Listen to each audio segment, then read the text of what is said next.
அனைவருக்கும் வணக்கம். நான் உங்கள் கருணைவேந்தன் பேசுகிறேன்.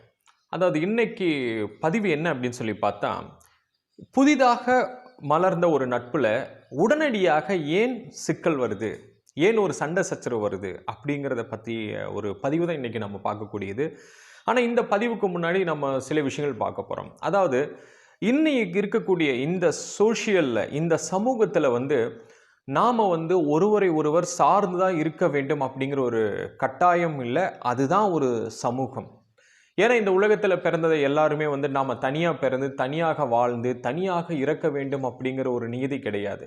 இன்னைக்கு நான் இருக்கேன், நான் உங்களை சார்ந்து இருக்கணும், நீங்க என்ன சார்ந்து இருக்கணும், நாம இருவருமே மற்றவர்களை சார்ந்து இருக்க வேண்டும். அப்படிங்கிற பொழுதுதான் இது ஒரு ஆரோக்கியமான ஒரு சமுதாய வளர்ச்சியா கூட இருக்கும்.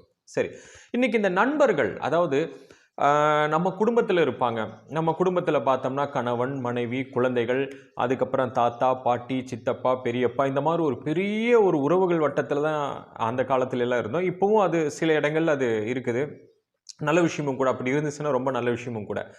ஆனால் இந்த உறவுகள், இந்த குடும்ப உறவுகள் இல்லாமல் நமக்கு வெளியில போகும்போது ஒரு நல்ல நட்பு வட்டங்கள் உருவாகுது. சிலருக்கு பார்த்தா சிறு வயது முதலே நல்ல நண்பர்கள் இருப்பாங்க. அவங்க பார்த்தா அவங்க கூடயே படிச்சிருப்பாங்க, ஒன்றா காலேஜ் சேர்ந்திருப்பாங்க, ஒரே இடத்துல வேலை செய்திருப்பாங்க, அல்லது பல இடங்களில் வேலை செய்கிற மாதிரி இருந்தாலும் அப்பப்போ அவங்கள சந்தித்து தன்னுடைய நட்பை புத்துயிர் கொடுத்துக்கிட்டே இருப்பாங்க. இறக்கும் வரைக்குமே நல்ல நண்பர்களாக இருந்திருப்பாங்க. சிலருக்கு 1 வருட கால நட்பு இருக்கலாம், சிலருக்கு 10 வருட கால நட்பு இருக்கலாம். இந்த மாதிரி நிறைய சொல்லிகிட்டே போகலாம். அப்போ இந்த நண்பர்கள் அப்படிங்கிறவங்க யார் அப்படின்னு சொல்லி பார்த்தா, நம்மளுடைய குடும்பத்தில் நடக்கக்கூடிய எந்த ஒரு விஷயங்களாக இருந்தோம்னாலும் சரி, அது அல்லாமல் நம்மளுடைய விருப்பு வெறுப்பு அனைத்தையுமே சொல்லி ஒரு ஆறுதல் பெறுவதற்கும், ஒரு நம்பிக்கை கிடைக்கிறதுக்கும், சரியான இடத்துல நல்லவை இதுதான் என்று சொல்வதற்கும், தவறான இடங்களில் நம்மளை வழிகாட்டுவதற்கும் ஒரு உற்ற துணை எது இந்த குடும்ப உறவுகள் இல்லாமல் அப்படின்னு சொல்லி பார்த்தோம்னா, அது கண்டிப்பாக நல்ல நட்பு உறவால் மட்டும்தான் அது முடியும். சரி, இந்த நட்பு உறவுல பார்த்தா சில இடங்கள்ல ஏனோ சில சிக்கல் வருது. அதாவது இன்னைக்கு இந்த நண்பர்கள் எப்படி உருவாகுறாங்க? இன்னைக்கு பொதுவாகவே சமூக வலைத்தளங்கள்ல தான் இந்த நண்பர்களை நம்ம மெயின்டெனன்ஸ் பண்ணிட்டு இருக்கிறோம். இப்போ சிலருக்கு ஒரு ட்ரெயின் டிராவலில் ஒரு புதிய நண்பர் கிடைச்சிருக்கலாம், ஒரு பஸ் டிராவலில் புதிய நண்பர் கிடைச்சிருக்கலாம், தன்னுடைய பிஸ்னஸ் விஷயமாவோ அல்லது அஃபீஷியலாவோ ஒருவரை நம்ம மீட் பண்ணும்போது அதிலிருந்து அந்த அந்த கமர்ஷியலை தாண்டி ஒரு நட்புறவு நமக்கு கிடைச்சிருக்கலாம்.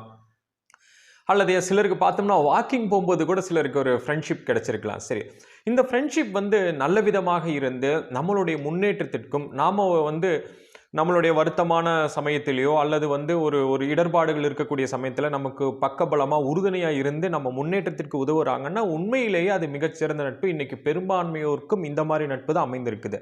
ஆனால் இதெல்லாம் தாண்டி சிலருக்கு பார்த்தேன்னு சொன்னோம்னா, புதிதாக ஒரு இடத்துல ஒரு நட்பு கிடைச்சிருப்பாங்க. அது ஒரு கிட்டத்தட்ட ஒரு வார காலத்திலேயோ அல்லது இப்போ வேலை செய்கின்ற இடத்துல நாம ஒரு ஆஃபீஸில் போய் ஜாயின் பண்ணியிருப்போம், இல்லை நம்ம ஆஃபீஸில் ஒருத்தங்க ஜாயின் பண்ணியிருப்பாங்க, இல்லை பக்கத்து வீட்டுக்கு கூடி வந்திருக்கலாம், அல்லது இவங்க உன்னுடைய உறவினர்கள் அப்படின்னு சொல்லிட்டு நமக்கு அறிமுகமாயிருக்கலாம். இந்த மாதிரி ஒரு நட்பு கிடைக்கும் பொழுது பார்த்தோம்னா, இந்த மாதிரி ஒரு மாத காலத்திலேயே அவங்களுக்குள்ள ஏனோ ஒரு சண்டை சச்சரவு ஒரு பெரிய விஷயமா கூட அது மாறிடுது. கைக்கலப்பு வரைக்குமே போய்க்குதுன்னு வச்சுக்கோங்களேன். ரொம்ப பர்சனலாலாம் போகுது.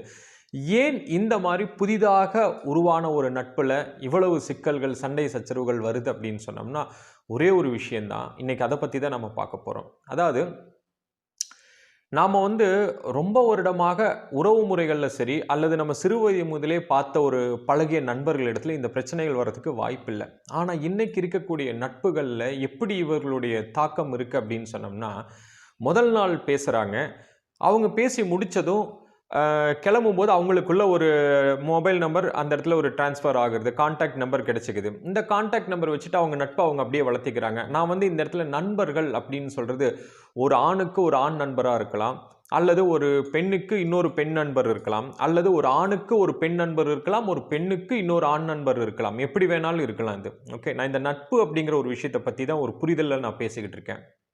அப்போது முதல் நாள் பேசுகிறாங்க, 2வது நாள் என்னுடைய ஃபேமிலி டீட்டெயில்ஸ் எல்லாமே அவங்ககிட்ட ஷேர் பண்ணுறது, அவங்களுடைய ஃபேமிலி டீட்டெயில்ஸ் எல்லாமே அவங்க நம்மக்கிட்ட ஷேர் பண்ணுறாங்க. பிடிச்ச உணவுகளாகட்டும், பிடித்த இடங்களாகட்டும், பிடிச்ச சினிமாஸு, ஹீரோஸு, என்டர்டெயின்மெண்ட் எல்லாமே நம்ம ஷேர் பண்ணிடுறோம். அவங்க நம்ம வீட்டுக்கு வருவாங்க, நாம் அவங்க வீட்டுக்கு போவோம். நம்மளுடைய ரிலேஷன்ஸ் எல்லாத்தையும் அவங்களுக்கு இன்ட்ரோ பண்ணுவோம். இப்படி பரஸ்பர ஒரு ஒரு மியூச்சுவல் அண்டர்ஸ்டாண்டிங்கில் தான் போய்கிட்டு இருக்கோம். ஆனால் ஏதோ ஒரு இடத்துல ஒரு சின்ன ஒரு தவறு, ஒரு மிஸ்கம்யூனிகேஷனால ஒரு சின்ன தவறு நிகழும் பொழுது என்ன நடக்குது அப்படின்னு சொல்லி பார்த்தோம்னா, தன்னை நம்பி ஒரு பர்சனலாக ஒரு விஷயம் ஒரு நண்பர் நம்மகிட்ட சொல்லியிருக்கிறாங்கன்னா, அதில் இருக்கக்கூடிய ஒவ்வொரு வீக்னஸும் எடுத்து இடம் பொருள் பார்க்காம அவங்கள அந்த இடத்துல வச்சு பேசிடுறாங்க. இது எப்படி ஒரு நல்ல நட்பாக இருக்க முடியும்? அதே மாதிரி அவங்களும் அப்படிதான். அவங்க நம்மகிட்ட ஒரு விஷயத்த சொல்லியிருப்பாங்க. நம்மளை நம்பி தான் சொல்லுவாங்க. ஆனால் நாம என்ன பண்றோம் அந்த இடத்துல, இதே போல அவங்கள அவங்களுடைய பர்சனல், அதாவது எது மற்றவர்களுக்கு தெரியக்கூடாதுன்னு நினைச்சு நம்மகிட்ட சொல்லியிருப்பாங்களோ அந்த விஷயத்த பல பேர் முன்னிலையில், நீ மட்டும் என்ன அப்படி பண்ணலையா, நீ மட்டும் ரொம்ப யோகியமா, ஏன் நீயும் என்ன மாதிரி தானே, அப்ப நீ அன்னைக்கு ஒரு நாள் செஞ்ச அதே மாதிரி தானே இதுவும், சரிக்கு சரி சமமா போச்சு அப்படின்னு சொல்லிட்டு பெரிய ஒரு சண்டை சச்சரவு வரும். நண்பர்களே, இதை எப்படி தவிர்க்கணும் அப்படின்னு சொல்லி பார்த்தோம்னா, நான் நல்ல நட்பு அப்படிங்கிறது ஏற்கனவே நான் சொன்ன மாதிரி உங்களுடைய நீண்டகால நட்பை பற்றி நான் பேசவே இல்லை. ஏன்னு கேட்டோம்னா, நீண்டகால நட்பு எல்லாமே அவங்க உங்ககிட்ட சண்டையே போட்டிருந்தாலும் உங்களுக்கு ஒரு பிரச்சனை வரும்போது, உங்களுக்கு பக்கபலம் தேவைப்படுது அப்படிங்கும்போது உங்களுடைய அனுமதி இல்லாமல் உங்க கூட நிற்பாங்க. அதுதான் உண்மையான நட்பு. நான் சொல்லிட்டு இருக்கிறது இந்த அவசர கால நட்புல இருந்து சண்டை சச்சரவுல எப்படி தப்பிக்கலாம் அப்படின்னு சொல்லி பார்த்தோம்னா, புதிதாக ஒரு நபரை நீங்க நண்பராக தேர்ந்தெடுக்கிறப்போ தயவு செய்து கிட்டத்தட்ட ஒரு 30 நாட்கள்ல இருந்து 40 நாட்கள் வரைக்குமே அவங்க கிட்ட உங்களுடைய தனிப்பட்ட எந்த ஒரு விஷயத்தையும் பகிர்ந்து கொள்ளாமல் இருக்கிறது உங்களுக்கு சிறந்ததா இருக்கும். நீங்க ஃபோன் நம்பர் வாங்குறீங்க, ஃபேமிலி பத்தி பேசுறீங்க, ஓகே, இது எல்லாமே சரி. ஆனா நீங்க என்ன பண்றீங்க அப்படின்னு சொன்னோம்னா, அவங்கள பத்தி எதுவுமே தெரிஞ்சுக்காம உங்களுடைய எல்லா டீட்டெயில்ஸையும் சொல்லிடுறது. ஏன்னா நமக்கு தான் ஆறுதலா 2 வார்த்தை யாராவது சொன்னாங்கன்னாவே நம்மளுடைய மொத்த டீட்டெயிலையும் அப்படியே கக்கிருவோம். ஸோ இந்த பழக்கம் இல்லாம ஒரு 30லேருந்து 40 நாட்கள் நீங்க பழகி பாருங்க அவங்க கூட. வெறும் உங்களுடைய ஒரு மேலோட்டமான தகவல்கள் மட்டும். உங்க பெயரு, நீங்க எங்க இருக்கிறீங்க, அவ்வளோதான். உங்களுடைய சின்ன சின்ன விஷயங்கள் போதும். இவருக்கு புதிதாக ஒருத்தர் வந்திருக்கிறாங்க, நட்பா வந்திருக்காங்க, நல்ல நட்பு தான். பிடிச்சிருந்தா நம்ம கன்டினியூ பண்ண போறோம் அவங்களுடைய நட்பை. அப்போ நம்ம என்ன பண்ணணும், அடிப்படை அப்படிங்கும்போது அவர்களை பற்றி நமக்கு முழுசா தெரியாது. கிட்டத்தட்ட பல வருடங்கள் பழகுனவங்கள பத்தி இன்னைக்கு தான் ஒரு சில விஷயங்கள் நம்மளுக்கு தெரிய வரும். அப்படி இருக்கும்போது எப்படி ஒரு குறுகிய காலத்துல 1 மாத காலத்துல எப்படி ஒருத்தரை பத்தி தெரிஞ்சுக்க முடியும்? அப்ப நாம செய்ய வேண்டிய ஒரே ஒரு செயல் என்ன அப்படின்னு கேட்டோம்னா, அது எந்த ஒரு நட்பாக இருக்கட்டும், புதிதாக வருபவர்களுக்கு நீங்க உங்களுடைய டீட்டெயில்ஸை பத்தி எதுவுமே பகிர்ந்து கொள்ளாமல், எது தேவையோ அதை மட்டும் நீங்க சொல்லுங்க. 30லேருந்து 40 நாட்கள் பாருங்க. அந்த 40 நாட்கள்ல உங்களுக்குள்ள ஒரு சண்டை சச்சரவு வரல அப்படின்னு சொன்னோம்னா, உண்மையிலேயே அவங்க ஒரு நல்ல நண்பர்கள் அப்படின்னு கூட வச்சுக்கலாம். அந்த 40 நாள்ல நிறைய சூழ்நிலைகள் நீங்க எதிர்கொள்ள வேண்டியிருக்கும். ஒரு சண்டை கூட வரலாம், அல்லது ஒரு அவங்க உங்க மேல வச்சிருக்கிற ஒரு நட்பை புரிந்து கொள்வதற்கு ஒரு நல்ல சூழல் கூட உங்களுக்கு அமையலாம். இது எல்லாமே பார்த்தோம்னா அந்த 40 நாட்கள் கேப்ல தான் இது எல்லாமே நடக்கும். எனவே ஆனா அதுக்கு முன்னாடி நீங்க எல்லா டீட்டெயில்ஸ் சொல்லும் பொழுது, ஒருவேளை நான் சொல்ற அந்த நடக்கக்கூடாத ஒரு சண்டை சச்சரவு நிகழக்கூடிய ஒரு விஷயம் வரும் பொழுது, நீங்க எதெல்லாம் அவங்க கிட்ட நம்பி சொன்னீங்களோ, உங்களுடைய ஆறுதலுக்காக சொன்னீங்களோ, உனக்கு தெரிஞ்சுக்கணும் அப்படிங்கிறதுக்காக நீங்க சொல்றீங்களோ, அவர்கள் பிரச்சனை என்று வரும்போது நீங்க சொன்ன விஷயங்களை தான் எடுத்து உங்களுக்கு ஆயுதமா அந்த வார்த்தைகளை பிரயோகிப்பார்கள். எனவே உங்களுடைய புதிய நண்பர்களை தேர்ந்தெடுக்கும் பொழுது இந்த விஷயத்தை நீங்க ஃபாலோ பண்ணுங்க. இதில் அவங்க தாண்டி வரும்போது உண்மையிலேயே அவங்க உங்களுக்கு உகந்த நண்பராக இருப்பாங்க. நன்றி, வணக்கம்.